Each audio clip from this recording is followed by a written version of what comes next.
in the long list of cruelty-driven measures from the right wing, the United States Trump regime is the filthy siege of an entire nation. They're causing.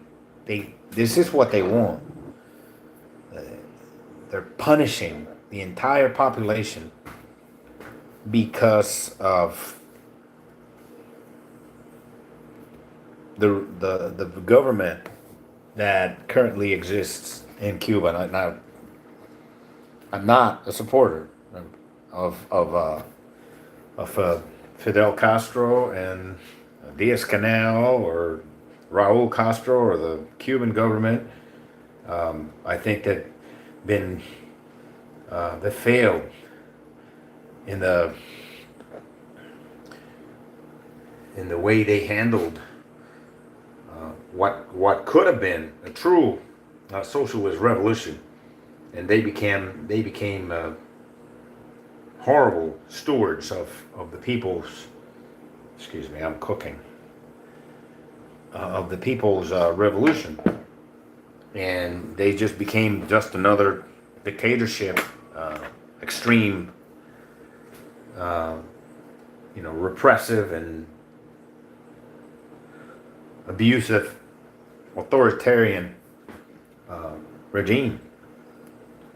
Did they have some things that were good? Yeah, sure.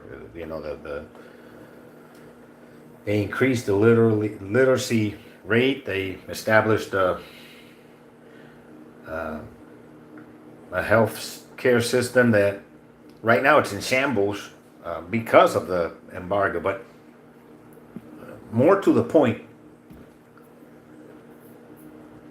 and people, here's the hypocrisy of the West.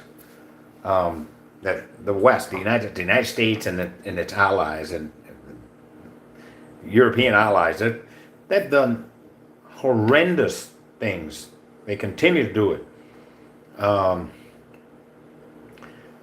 They continue to sponsor terrible regimes across the globe.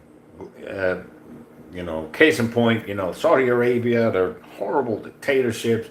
They propped up Saddam Hussein. They bombed the shit and destroyed Iraq. They killed their way into an Iranian dictatorship when they installed the Shah after the Iranian people had democratically elected a left-leaning or more social democracy-leaning candidate. They financed a coup and installed the Shah of Iran, who was a brutal dictator, and in Iran. And inevitably, when you have one faction of society that pushes really hard, that pushback is even harder. So they went all the way into religious extremists, and now what we have the Islamic extreme religious dictatorship in Iran. And and I always say that this people, the hypocrisy of Western regimes, and everything they've done in Africa, and 10 million people murdered by Leopold II, by the Belgians, the atrocities, the horrors they committed in Belgium.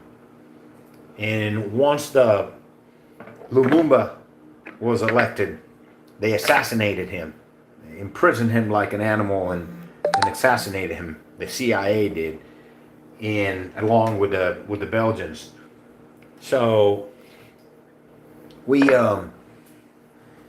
seen the atrocities committed by the British Empire, by Germans in everywhere in Africa and Europe, by the French, the atrocities they've committed throughout history, and in Haiti and everywhere. Look where we're at. And for the West, but specifically the United States, to judge anybody. The United States has supported and financed and committed every atrocious right-wing dictatorship, and they started the cartels with the CIA and the Barry Seals and Iran Contra, cocaine for weapons, and selling the cocaine in the United States, and starting the crack epidemic. And they just released a guy who introduced 400 tons, not kilos, tons. 1 ton is 2,000 pounds, right? 400 tons of cocaine in the United States. The former Honduran president, they just pardoned him. Hey, just go home. Don't worry about it. We're going to fight the drug war. The atrocity that entails. And they pride themselves, the right wing prides in itself, especially in the United States, of being laissez-faire, laissez-faire, hands off. We don't interfere. We believe in not interfering with the economy. We just let the market dictate what happens in the world, in the market. Let the market. That's their motto of the right wing. Yet here they are, 50, 60 years later, interfering in the development of the market in Cuba. If it's so fucking bad, and here again, I'm not a defender of the Cuban government and their tactics. I mean, if you don't let people get out of the island now, they do, but they're starving. Just lift the embargo and see what happens. You're the proponent of don't interfere with market, with countries' economical activity. Let the market dictate what happens. Okay, so what the fuck are you doing interfering? You're talking out of both sides of the mouth. Don't interfere with the market like you propose, and see what happens. So, if it's so bad, it will collapse on itself. Right? If the Cuban regime is so bad, which I think it has a lot of bad things, but if it's so bad, it'll collapse on itself. Let people do business with whoever they want to do business with. And if they're so bad, people are not going to do business with them. Right? So, now they're starving. They're starving. They're literally, this should be a crime against humanity. What the United States, the Trump administration is doing against the Cuban people. Because remember, the people at the top, they're not going to starve. They have ways to, Russia provides, and they're just going to hoard whatever comes in to the island and just not give it to the people. The Diaz-Canel, the Castro dictatorship is not going to have any problems getting access to essential goods for the survival of the top of the regime. It's the people that are getting starved, and we're talking about they don't have fuel to power the stuff that they need. Basic human needs are not provided right now in the island of Cuba. They're starving an entire population so that they do whatever the hell Donald Trump wants them to do. How is that democratic in any form? How is that allowing the people of a nation, Cuba is a nation, How is that allowing people to choose their own destiny?